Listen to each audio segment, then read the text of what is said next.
రెండవ కొరింథీ పత్రిక, క్షమించండి, రెండవ పేతురు పత్రిక మొదటి అధ్యాయం 5వ వచనం నుండి కొన్ని మాటలు చదువుకుందాం. ఆ హేతువు చేత మీ మట్టుకు మీరు పూర్ణ జాగ్రత్త గలవారై మీ విశ్వాసమునందు సద్గుణమునందు జ్ఞానమునందు ఆశా నిగ్రహమునందు సహనమునందు భక్తి యందు సహోదర ప్రేమయందు దయను అమర్చుకొనుడి. ఇవి మీకు కలిగి విస్తరించిన ఎడల అవి మన ప్రభువైన యేసుక్రీస్తును గుర్చిన అనుభవ జ్ఞానం విషయంలో మిమ్ములను సోమరులైనను నిష్ఫలులైనను కాకుండా చేయును. ఇవి ఎవనికి లేకపోవునో తమ పూర్వ పాపములకు శుద్ధి కలిగిన సంగతి మరిచిపోయి గుడ్డివాడును దూరదృష్టి లేని వారినై ఉందరు. తల్ల ఉంచుదాం. ప్రేమ కలిగిన మా తండ్రి, మీ స్తుతులు. ఈ 3వ నెలలో 2వ పునరుద్ధాన దినం మీ ప్రజలు మిమ్మల్ని ప్రేమించి, మీ సన్నిధిని ప్రేమించి మిమ్మల్ని ఆరాధించడానికి వచ్చిండగా ఈ స్థలంలో మీరుండి మీరు మీ బిడ్డలను దర్శిస్తున్నందుకు మీకున్నాను. లోకంలో పరిస్థితులు ఏమీ లేవు, బాగోలేదు ప్రభా. మీరు రాకడ అతి సమీపంగా ఉంది. లోకం నాశనం వైపు వేగంగా పరిగెత్తుతున్న దినాల్లో విశ్వాసులమైన మేము ఏ రీతిగా నడుచుకోవాలో మీ వాక్యం ద్వారా మాతో మాట్లాడుండగా వినువారు మాత్రమే ఉండి మమ్మల్ని మేము మోసపుచ్చుకోకుండా మీ వాక్య ప్రకారం ప్రవర్తించుటకు మీ కృపచేత సహాయం చేయమని నిలబడి ఉన్న నిష్ప్రయోజకుడని మీ పాదదాసుని మీ సిలువు చాటును మరుగుపరిచి మీ స్వరమును మీ ప్రజలకు అనుగ్రహించమని యేసయ్య నామమున అడుగుచున్నాం తండ్రి, ఆమేన్. హల్లెలూయా. ఈ దినం దేవుని వాక్యంలో నుండి విశ్వాసులు, రక్షించబడిన వారు, యేసయ్య రక్తములో కడగబడిన వారు, సంఘము కలిగి ఉండవలసిన అష్టైశ్వర్యాల్ని మరోసారి జ్ఞాపకం చేసుకుంటాం. ఇప్పటికి ఎన్ని మనం చదువుకున్నామండి? నేను అంటే ఫస్ట్ నుండి చెప్పచ్చు. నేనైతే ఎన్ని అయినాయి? 4 అయినాయి. ఓకే. విశ్వాసము, సద్గుణము, జ్ఞానము, ఆశా నిగ్రహం. దేనిలో మనకు ఆశా నిగ్రహం కావాలి? శరీరాశ మీద, నేత్రాశ మీద, జీవపు డమ్ము మీద. ఎందుకని? అవి తండ్రి వలన కలిగినవి. వాటిని ప్రేమిస్తే తండ్రి ప్రేమ మనలో ఉండదు. హల్లెలూయా. కనుక ఆశా నిగ్రహం గురించి గడిచిన నెలలో మనం ధ్యానం చేసాం. ఇదిను మనం ఆలోచించే అంశము సహనము, ఓర్పు, దీర్ఘశాంతం. సహనం అన్నా, ఓర్పు అన్నా, దీర్ఘశాంతం అన్న ఒకటి. వీటిలో గొప్పది ఏంటంటే దీర్ఘశాంతం. మన ప్రభువు సహనము కలిగిన వాడు. మనం ఆరాధిస్తున్న ప్రభు, మనల్ని రక్షించిన ప్రభు, విలువ పెట్టి కొనుక్కున్న ప్రభు, తన సహవాసానికి పిలిచిన ప్రభు సహనము కలిగిన వాడు. ఏ రీతిగా ఆయన సహనం కలిగిన వాడు? హెబ్రీయులకు రాసిన పత్రిక 4వ అధ్యాయం 15వ వచనంలో మనం గమనించినప్పుడు చదవండి. హెబ్రీ 4:15. మన ప్రధాన యాజకుడు మన బలహీనతల యందు మనతో కూడా సహానుభవము లేనివాడు కాదు, కానీ సమస్త విషయంలో మనవలే శోధింపబడినను ఆయన పాపము లేనివాడుగా ఉన్నాడు. హల్లెలూయా. దేనిలో ఆయన సహనం కలిగినవాడు? దేనిలో సమ అనుభవం కలిగినవాడు? మన బలహీనతలో. మనం ఏ విషయాల్లో బలహీనమో, ఏ సమయంలో బలహీనమో, ఏ పరిస్థితుల్లో బలహీనమో, మన బలహీనతలన్నిటిలో ఆయన మనతో కాటు సహ అనుభవం కలిగినవాడు. అంటే ఆయన మనవలే అన్ని విషయాల్లో శోధించబడ్డాడు. ఇక మాటకి చెప్పాలంటే ఆయన శోధించబడినంతగా ఈ భూమి మీద ఎవడు శోధించబడ్డాం. అయినను ఆయన పాపం లేనివాడుగా ఉన్నాడు. ఆయన మన శ్రమలలో, మన బాధల్లో, మన బలహీనతలో సహానుభావం కలిగిన వాడు. మన వలె అన్ని శోధనల్ని, శ్రమల్ని ఆయన సహించినవాడు. రెండవది, మన ప్రభువు సహనం కలిగిన వాడు. ఎందుకంటే మన శ్రమల్లో సహానుభావం కాదు. యెషయా గ్రంథము 53వ అధ్యాయం 4వ వచనంలో మరొక మాట ఉంది. యెషయా గ్రంథం 53వ అధ్యాయం 4వ వచనం, నిశ్చయముగా అతడు మన రోగములను భరించును, మన వ్యసనములను వహించును. అయినను మొత్తబడిన వాని వలె, దేవుని వలన బాధించబడిన వాని వలె, శ్రమ పొందిన వానిగా మనం హల్లెలూయా. ఆయన శ్రమ నొందాడు. ఎందుకు ఆయన సహించాడు? ఏమి సహించాడు? మన రోగములను సహించాడు, మన వ్యసనములను భరించాడు, సహించాడు.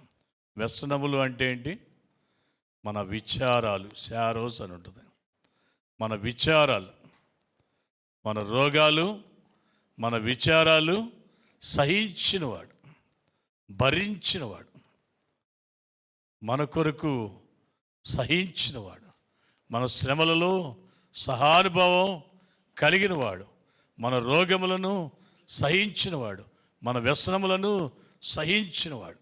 అంతేకాదు 2 పేతురు పత్రిక 3వ అధ్యాయం 9వ వచనంలో మరొక మాట ఉంది. 2 పేతురు పత్రిక 3వ అధ్యాయం 9వ వచనం, కొందరు ఆలస్యమని ఎంచుకున్నట్లు ప్రభువు తన వాగ్దానమును గుర్చి ఆలస్యము చేయవాడు కాడు గాని ఎవడును నశింప వలనని ఇచ్చయింపక అందరును మారు మనసు పొందినట్టుకు వందవలను కోరుచు మీ ఎడల దీర్ఘశాంతము. కొంతమంది అంటారు, ఏంటంటే యేసుప్రభు వస్తాడంటారు, 2000 సంవత్సరాలు అయిపోయింది, ఏంటి రాలేదు? 1వ శతాబ్దంలో అన్నారు, 2వ శతాబ్దంలో అన్నారు, 10వ శతాబ్దంలో అన్నారు, 20వ శతాబ్దంలో అన్నారు, 27వ శతాబ్దం వచ్చింది, ఏంటి రాలేదు? యేసుప్రభు రాకడ ఎందుకు ఆలస్యం అవుతుందో తెలుసా? ఆయన మన ఎడల దీర్ఘశాంతము కలిగాడు ఉన్నాడు. ఆయన ఎవరును నశింప వలెనని ఇచ్చయింపక, అంటే ఇష్టపడక, కోరుకోక. Thank you. ఇచ్చయింపక, ఇష్టపడక, కోరుకోక. ఎవరు నశించాలని ఇచ్చయింపక, ఇష్టపడక, కోరుకోక అందరూ మారు మనసు పొందవలని మన ఎడల ఆయన ఓపికతో ఆయన రాకడను ఆలస్యం చేస్తున్నాడు. ఆయన రావడానికి ఎంత టైం పట్టుద్ది? రెప్ప పాటలు వచ్చేస్తాడు. ఆయన రాకడ ఎలా ఉంటుంది? మెరుపులాగా ఉంటుంది. ఆయన రాకడ ఎలా ఉంటుంది? దొంగలాగా ఉంటుంది కదా.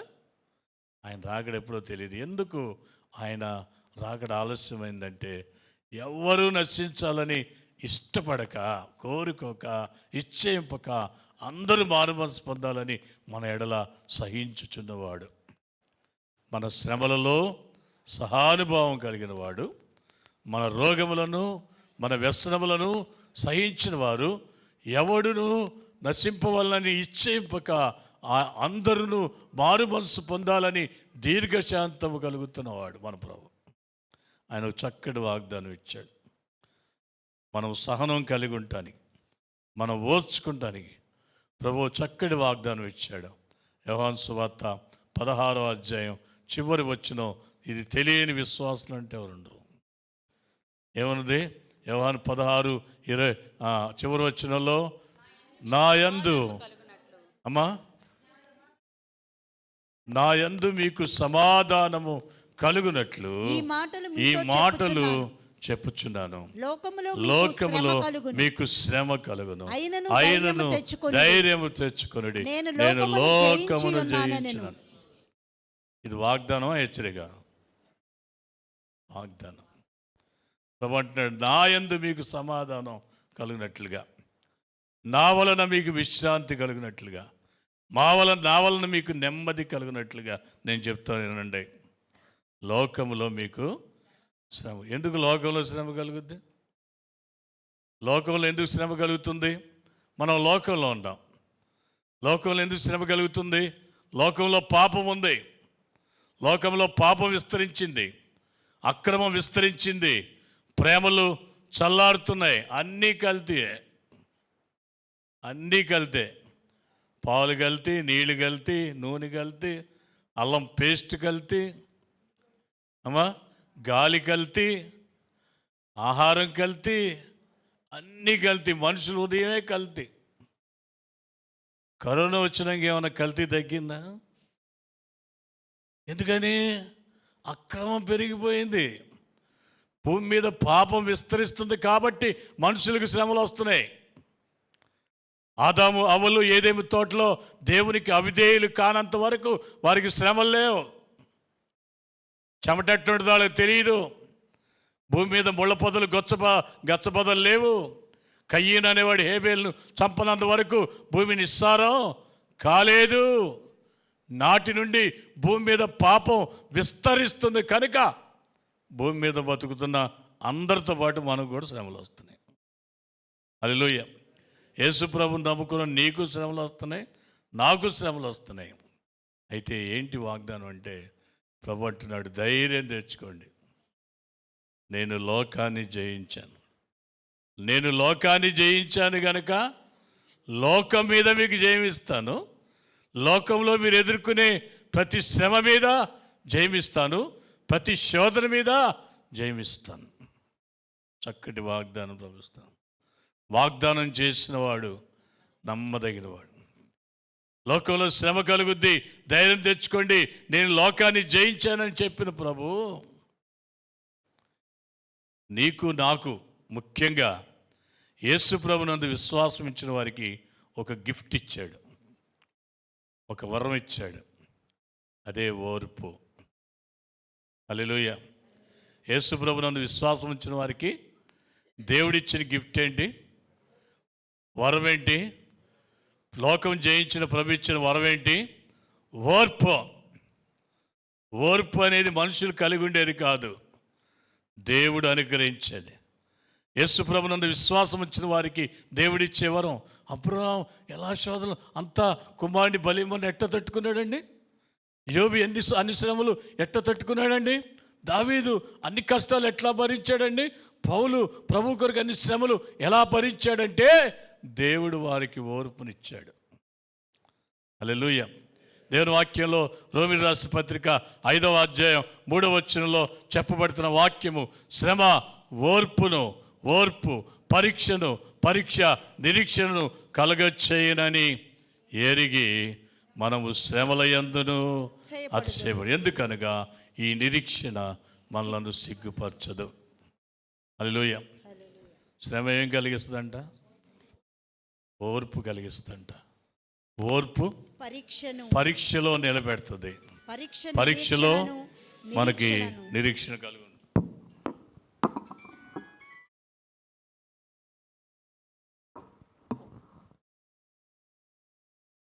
పరీక్షలో మనకు నిరీక్షణ ఉంది.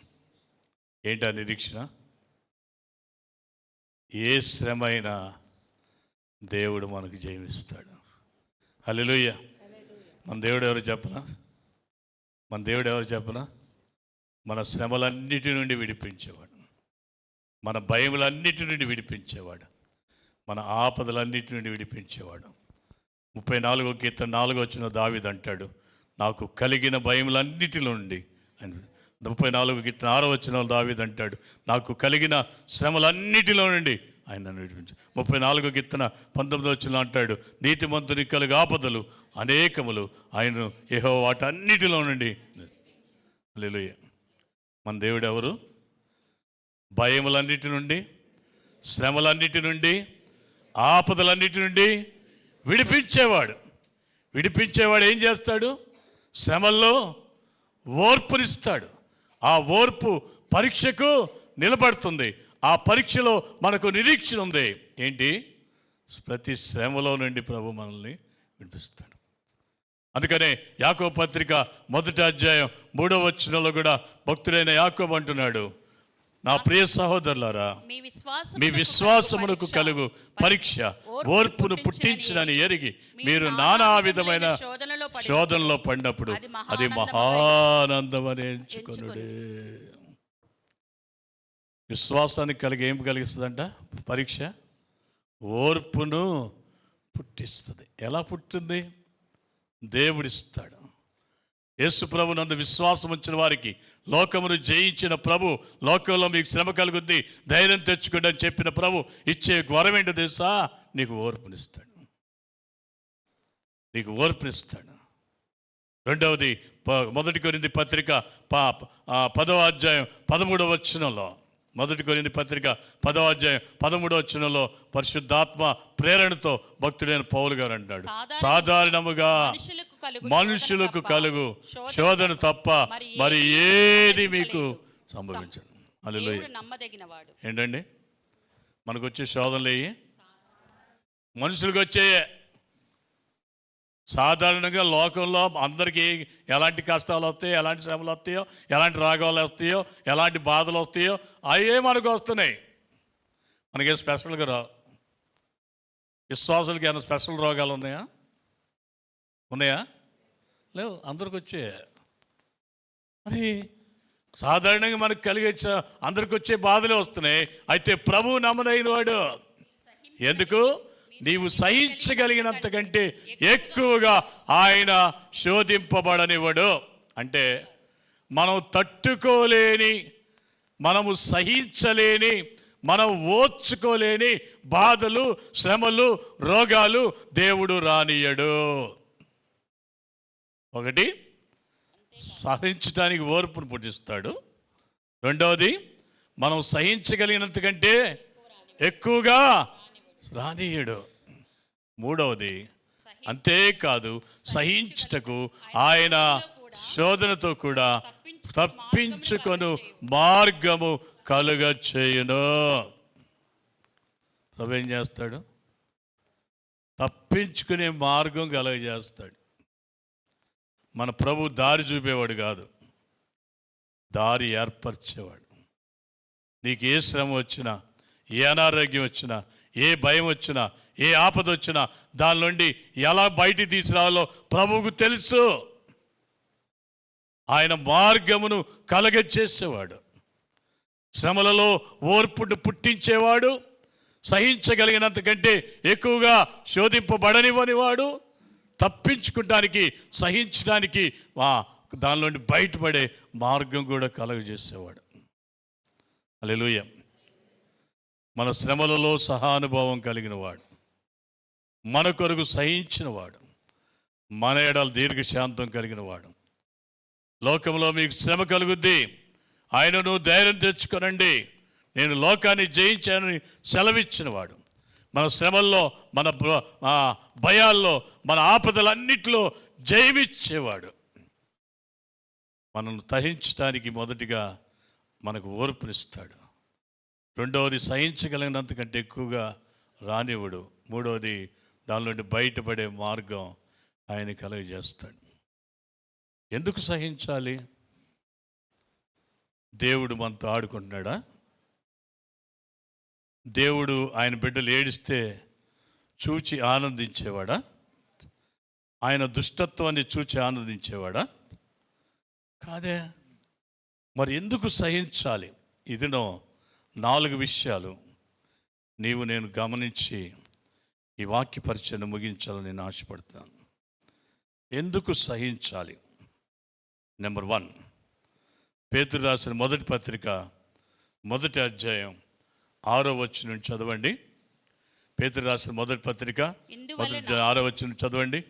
ఇందువలన మీరు మిక్కిలి మిక్కిలి ఆనందించుచున్నారు గాని అవసరమును బట్టి నానా విధములైన శోధనల చేత ప్రస్తుతము కొంచెము కాలము మీకు దుఃఖము కలుగుచున్నది. నశించిపోవు సువర్ణము అగ్ని పరీక్ష ద్వారా శుద్ధపరచబడును కదా, దానికంటే అమూల్యమైన మీ విశ్వాసం ఈ శోధనల చేత పరీక్షకు నిలిచినదై యేసుక్రీస్తు ప్రత్యక్షమైనప్పుడు మీకు మెప్పును మహిమయు ఘనతయు కలుగుటకు కారణమగును. హల్లెలూయ. ఇక్కడ గమనించాలి, ఏంటి ఎందుకు సహించాలంటే దేవుడు మన అందరికీ అమూల్యమైన విశ్వాసాన్ని ఇచ్చాడు. యేసు ప్రభునందు నీవు నేను కలిగి ఉన్న విశ్వాసానికి కర్త, దాన్ని కొనసాగించేవాడైన ప్రభు మనలో కలిగించిన విశ్వాసం అమూల్యమైనది, అది వెలకట్టలేనిది.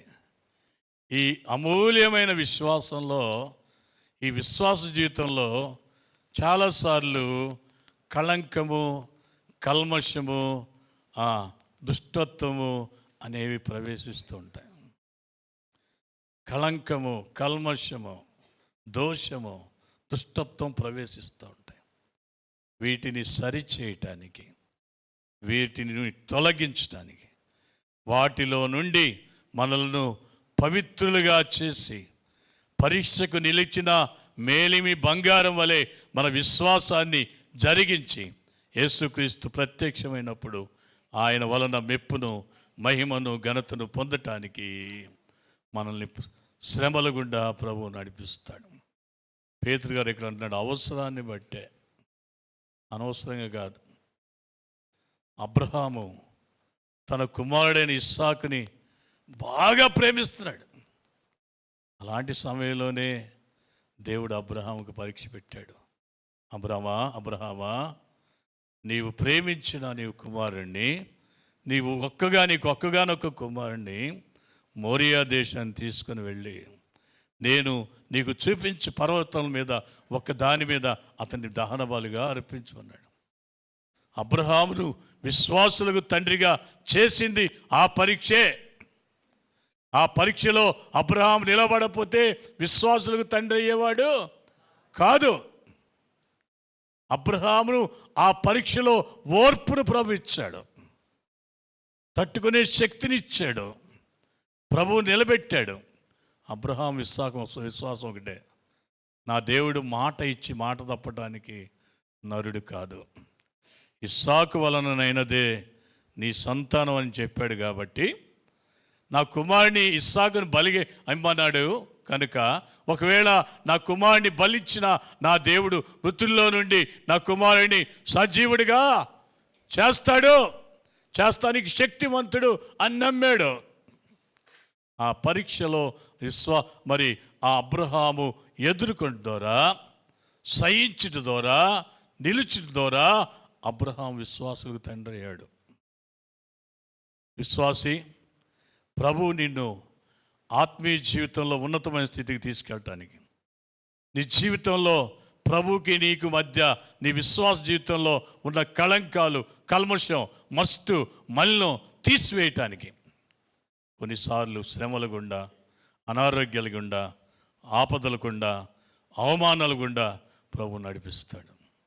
అయితే ప్రభు వైపు మనం చూచి, ప్రభు తట్టు మనం చూచి ప్రభు మీద ఆధారపడినప్పుడు ఆయనే మనల్ని పవిత్రపరిచి, సహించడానికి శక్తినిచ్చి, తప్పించుకునే మార్గం కలగజేసి ఆయన ప్రత్యక్షమైనప్పుడు మనం ఆయన ఎదుట నిలబడి మెప్పును మహిమను ఘనతను పొందేవారుగా చేస్తాడు.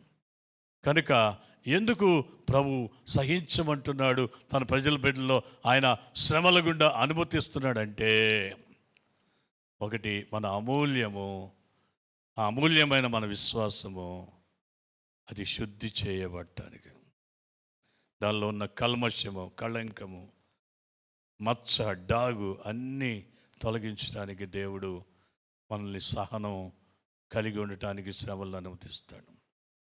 రెండవది, ఎందుకు సహించాలి? సహించడం వలన లాభమా నష్టమా? శ్రమలు, రోగాలు, సమస్యలు, అవమానాలు, ఇబ్బందులు సహించటం వల్ల లాభమా నష్టమా? ఎందుకు లాభం? ఏంటి లాభం? యాకోబు పత్రిక 1వ అధ్యాయం 4వ వచనంలో అంటున్నాడు. 4వ వచనం, 1వ అధ్యాయం 4వ వచనం, మీరు సంపూర్ణులను అనునాంగులను ఏ విషయములో కొదువలేని వారైనట్లు ఓర్పు తన క్రియను కొనసాగింపనీయుడి. హల్లెలూయా. మనం సహిస్తే, మనం ఓర్చుకుంటే, ప్రభు ఇచ్చిన సహనాన్ని కలిగి విశ్వాసంతో ప్రభు వైపు చూస్తే మనకు కలిగే శ్రమలు, రోగాలు, సమస్యలు, అవమానాలు, వేదనలు, కన్నీరు మనల్ని ఏం చేస్తాయి?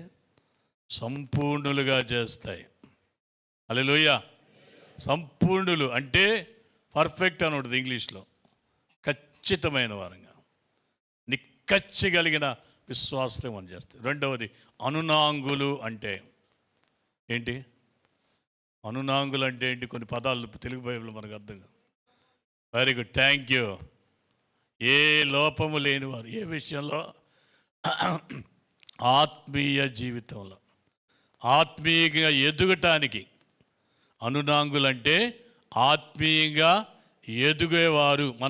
మనకు అర్థమయ్యే భాషలు చెప్పుకోవాలంటే దేవునిలో ఎదిగేవారిగా ఉండటానికి, మనల్ని సంపూర్ణంగా చేయటానికి, దేవునిలో ఎదిగేవారిగా చేయటానికి.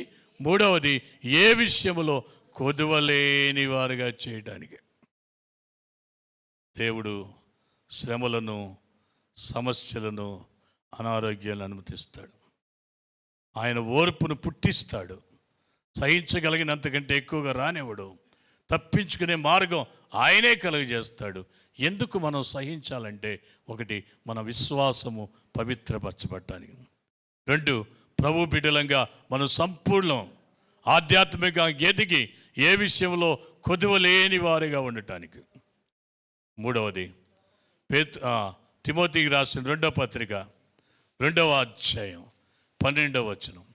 తిమోతికి రాసిన 2వ పత్రిక 2వ అధ్యాయం 12వ వచనం. సహించిన వారమైతే ఆయనతో కూడా ఏలుదుము. ఆయనను ఎరుగమంటే మనలను ఆయన ఎరుగను. మనము నమ్మదగిన వారము. మనం నమ్మదగిన వారము అమ్మా.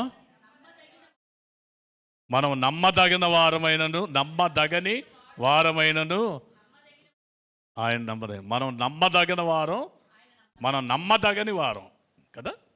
మనం నమ్మదగని వారం, ఆయన మన పట్ల నమ్మదగిన వాడు. హల్లెలూయా. ఆయన అంటున్నాడు, సహించిన ఎడలా ఆయనతో వెళ్తా. హల్లెలూయా. సహించిన ఎడలా, ఓర్చుకునే ఎడలా, తట్టుకునే ఎడలా, నిలబడిన ఎడలా ఆయనతో కూడా వెళ్తాం. ఏం సహించాలి? ఏం సహించాలి? 9వ వచనం చదవండి.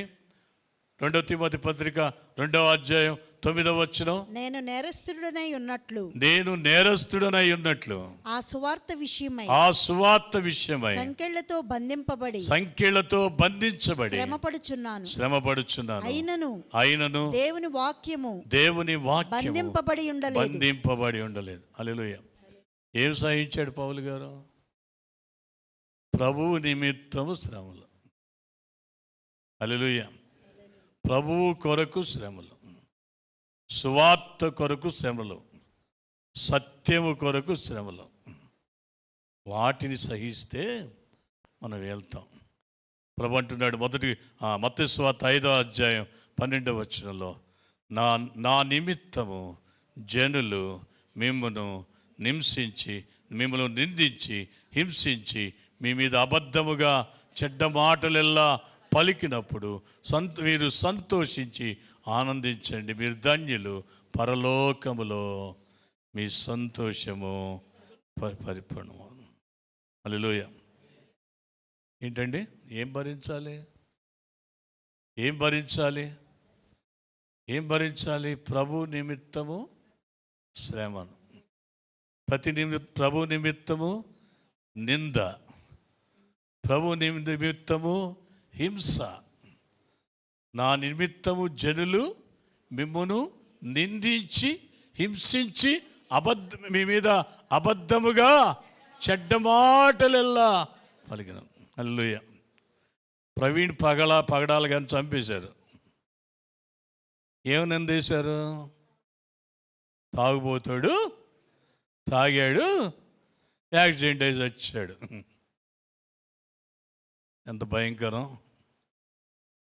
గొప్ప దైవజనుడు, ప్రభు కొరకు సత్యం కొరకు నిలబడిన చంపేసి తాగుబోతుడికి చిత్రీకరించింది ఈ రోజున ఈ లోకం, ఈ ప్రపంచం, ఈ ప్రభుత్వం.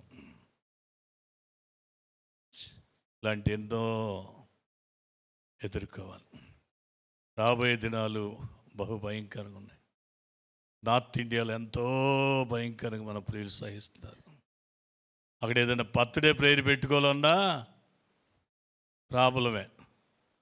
బర్త్డే ప్రేయర్ పెట్టుకున్నా ఇదిగో వీళ్ళు మత మార్పిడి చేస్తున్నారు, కేసులు, జైళ్ళు. పాపం ఏమని బిడ్డ ఇమానియల్ అని వెళ్ళాడు, ఎర్రమల కుదురుండి, వివాహం కాగానే వెళ్ళాడు. ఇప్పటికీ కేసులు ఎదుర్కొంటా ఉన్నాడు. ఎందుకు అవి ఎందుకు వచ్చినాయి?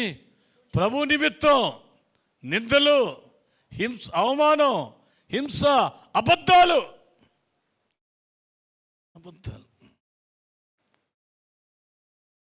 ఇవి సహించాలి, ఎదుర్కోవాలి. యేసుప్రభుని నమ్ముకున్నాక నన్ను ఎవరు ఏమనకూడదు. యేసుప్రభుని నమ్ముకున్నాక నాకు ఏ శ్రమలు రావంటే కుదరదు. క్రీస్తు యేసునందు సద్భక్తితో బతకను ఉద్దేశించు వారికి హింస కలుగును. హల్లెలూయా, హల్లెలూయా. ఏం సహించాలి? ప్రభు నిమిత్తము నిందలు, ప్రభు నిమిత్తము హింస, ప్రభు నిమిత్తం అవమానం సహించినప్పుడు మనం ఆయనతో పాటు వెళ్తాం. పరలోకంలో మన ఫలం అధికం అవటం అంటే ఏంటి? ఆయన సింహాసనం మీద కూర్చుంటాడు, ఆ సింహాసనం మీద మనం కూడా కూర్చుంటాం. ఆయనతో పాటు అత్యున్నత సింహాసనం మీద కూర్చొని యుగ యుగాలు ఏలబోతున్నాం. అల్పకాలం ఈ కొద్దిపాటి శ్రమలు, ఈ కొద్దిపాటి నిందలు, ఈ కొద్దిపాటి అవమానాలు మనం ఎదుర్కొంటే, సహిస్తే ఆయనతో వెళ్తాం. ఒకటి, ఎందుకు సహించాలి? మన విశ్వాసము పవిత్రపరచబడటానికి. రెండు, ఎందుకు సహించాలి? మనం సంపూర్ణులను, అనురాంగులను, ఏ విషయంలో కొదువు లేని వారికి ఉంటానికి. మూడు, ఏమి సహించాలి? ప్రభు కొరకు నిందలు, హింసలు, అవమానాలు, అబద్ధాలు మనం సహించాలి. అప్పుడు ఆయనతో పాటు వెళ్తాం. నాలుగవది, చివరిది, ఎందుకు మనం సహించాలి? పౌలు గారు చక్కటి సాక్ష్యం చెప్తున్నాడు. 2 కొరింథీ పత్రిక 1వ అధ్యాయం 4వ వచనం. 2 కొరింథీ పత్రిక 1వ అధ్యాయం 4వ వచనం. దేవుడు మిమ్ములను ఏ ఆదరణతో ఆదరించుచున్నాడో ఆ ఆదరణతో ఎట్టి శ్రమలో ఉన్నవారినైనా ఆదరించుటకు శక్తి గలవారగునట్లు ఆయన మా శ్రమ అంతటి యందు మమ్మల్ని ఆదరించున్నాడు. హల్లెలూయా. ఏంటి దీని సారాంశం అంటే, విశ్వాసులు శ్రమలలో దేవుని చేత ఆదరించటం వలన ఇతరులకు ఆదరణకరంగా ఉంటారు. మనం శ్రమలు సహించకుండా, ఓర్చుకోకుండా, దానిలో ప్రభు ఆదరణ పొందకపోతే, ఆ శ్రమానుభవం గుండా వెళ్ళకపోతే మనం ఇతరులకు ఆదరణగా ఉండలేం. ఒక విశ్వాసి ఇంకొక విశ్వాసిని బలపరచడానికి ఆ వ్యక్తి యొక్క సాక్ష్యాన్ని, జీవితాన్ని వాడుకుంటాడు. చాలా కాలం క్రితం గుణదల్లో ఓ టీచర్ గారు ఉంది, చనిపోయింది. ఆ భర్త 50 సంవత్సరాలు దాటిన తర్వాత ఆయన ఆర్ట్ టీచర్లో పనిచేస్తున్నాడు. హార్ట్ అటాక్ వచ్చింది, చనిపోయాడు. 3 పిల్లలు. పెద్ద కొడుకు పెళ్ళి అయింది, రెండో కొడుకు జాబ్ కొరకు ప్రయత్నిస్తున్నాడు. పాప కాలు ఆవిడ. బాగా ఏడుస్తాం. ఏంటయ్యా దేవుడు ఇలా చేశాడు, అంకుల్ వెళ్ళిపోయాడు, నా పిల్లల సంగతి ఏంటి, నా సంగతి ఏంటి, దేవుడు ఏంటి ఇట్లా చేశాడు అని ఏడుస్తూ ఉంది. అలా ఏడుస్తున్నప్పుడు 2-3 సార్లు అయిందా, ఎందుకో దేవుడు నాకు తలంపించిన అంటే, మంచిదే అంకుల్ వెళ్ళిపోయాడు, కానీ మీ పిల్లలకి మీరున్నారు. నేను 19 సంవత్సరాల వయసులో మా అమ్మ చనిపోయింది. మా నాన్న అప్పటికే తాను కోరుకున్నట్టుగా వేరే విధానంలోకి వెళ్ళిపోయాడు. తల్లి లేకపోయినా, తండ్రి పట్టించుకోపోయినా దేవుడు నన్ను ఆదరించాడు కాంటి, దేవుడు నాకు సహాయం చేశాడు కాంటి, మీకు సహాయం చేయడా? ఆ ఒక్క మాట ఎక్కడ లేని ఆదరణ తెచ్చిపెట్టి. అవును నాన్న, అంకుల్ లేకపోయినా నేను ఉన్నానుగా నా పిల్లలకి. అవునా, నిజంగా నాకంటే ఎక్కువ కష్టం నువ్వు పడ్డావు అని ఆదరించబడింది. ఈ మాట నేను ఎందుకు చెప్తానంటే, ఒకవేళ నా జీవితం అలాంటి శ్రమలో నుండి, అనుభవంలో నుండి వెళ్ళలేదనుకోండి, ఆమె నేను ఆదరించేవాడిని కాదు. మన జీవితాలు, మన విశ్వాస జీవితాలు, మన సాక్ష్యము ఇతరులకు ఆదరణగా ఉండటానికి మనల్ని దేవుడు శ్రమల గుండా నడిపిస్తాడు.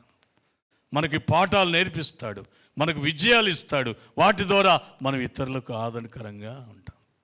ఎట్టి శ్రమలోనున్న వారినైనా ఆదరించడానికి పౌలు గారు మరి ఆదరించే వ్యక్తిగా ఉన్నాడంటే ఎన్ని శ్రమలు పడ్డాడండి. ఒకటి తక్కువ 40 కొరడా దెబ్బలు, ముమ్మారు తిన్నాడు, బెత్తములతో కొట్టబడ్డాడు, ఓడ ప్రయాణానికి గురయ్యాడు, రాళ్లతో కొట్టబడ్డాడు. నమ్మిన వాళ్ళే, పక్కనున్న వాళ్ళే వెన్నుపోటు పూడ్చారు. ఎంతోమంది నమ్మక ద్రోహులు ఆయనతో ఉన్నారు. అవమానాలు, వ్యతిరేకతలు. పౌలాట అన్నిటిని ఏమంటాడు తెలుసా? క్షణమాత్రముండు చులకని శ్రమ. హల్లెలూయా. ఆయన పడ్డ పాటలు మనం ఎంత పడే పాటలు ఎంతండి? చిన్న శ్రమ రాగానే ఎంతో కుంగిపోతాం. నీ విశ్వాస జీవితంలో ఏదైనా దేవుడు జరిగించాడంటే ఆయన సమకూర్పులోనే జరిగింది. నిన్ను ఇతరులకు ఆదరణకరంగా చేయటానికి, నీ జీవితాన్ని ఇతరులకు దీవెనకరంగా చేయటానికి దేవుడు శ్రమల గుండా నిన్ను నడిపిస్తాడు. వాటిని సహించటం వలన, వాటిని ప్రభు కృపతో జయించటం వలన మన బ్రతుకులు ఇతరులకు ఆదరణకరంగా ఉంటాయి. కనుక ఉదయకాలం నేను వాక్యాన్ని ముగిస్తున్నాను. తల్ల వంచుదాం, కళ్ళు మూసుకుందాం.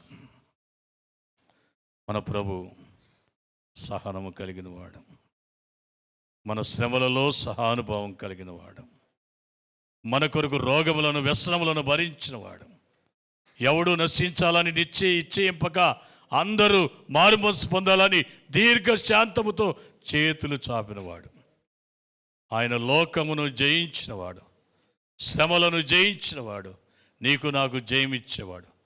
తట్టుకోలేని శ్రమలు రానివాడు, తట్టుకుంటానికి ఓర్పునిస్తాడు, బయటపడే మార్గం కలుగజేస్తాడు.